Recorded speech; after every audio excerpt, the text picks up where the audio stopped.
Contents of the Dead Man's Pockets. Page 1, Part 2. At his desk again, Tom lighted a cigarette. Then a few moments later, as Claire appeared, dressed and ready to leave, he set it on the rim of the ashtray. "Just after 7, she said. "I can make the beginning of the first feature." He walked to the front door closet to help her on with her coat. He kissed her then, and for an instant, holding her close, smelling the perfume she had used, he was tempted to go with her. It was not actually true that he had to work tonight, though he very much wanted to. This was his own project, unannounced as yet in his office, and it could be postponed. But then they won't see it till Monday, he thought once again, and if I give it to the boss tomorrow, he might read it over the weekend. "Have a good time," he said aloud. He gave his wife a little swat and opened the door for her, feeling the air from the building hallway, smelling faintly of floor wax, stream past his face. He watched her walk down the hall, flicked a hand in response as she waved, and then he started to close the door, but it resisted for a moment. As the door opening narrowed, the current of warm air from the hallway, channeled through the smaller opening now, suddenly rushed past him with accelerated pace.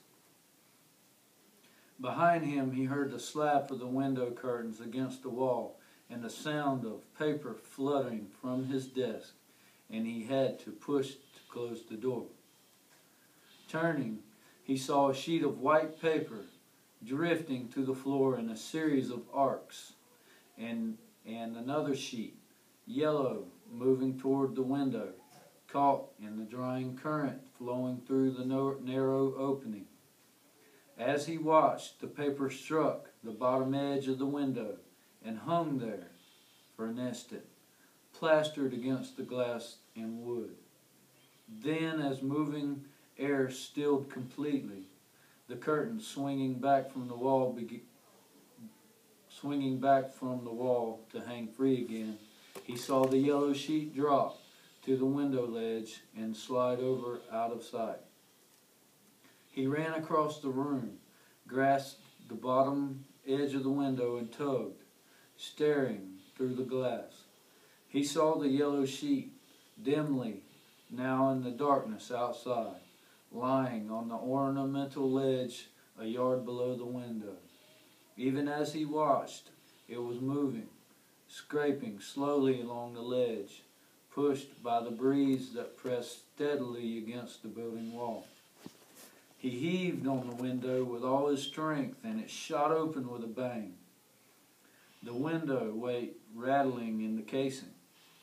But the paper was past his reach, and leaning out into the night, he watched it scud steadily along the ledge to the south, half plastered against the building wall. Above the muffled sound of street traffic far below, he could hear the dry scrape of its movement, like a leaf on the pavement. The living room of the next apartment to the south projected a yard or more farther out towards the street than this one. Because of this, the Bennekeys paid $7.50 less rent than their neighbors. And now the yellow sheet, sliding along the stone ledge, nearly invisible in the night, was stopped by the projecting blank wall of the next apartment.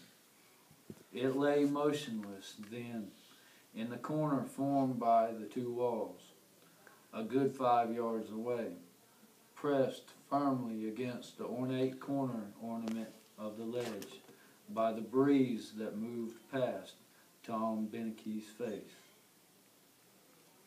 End of page 1.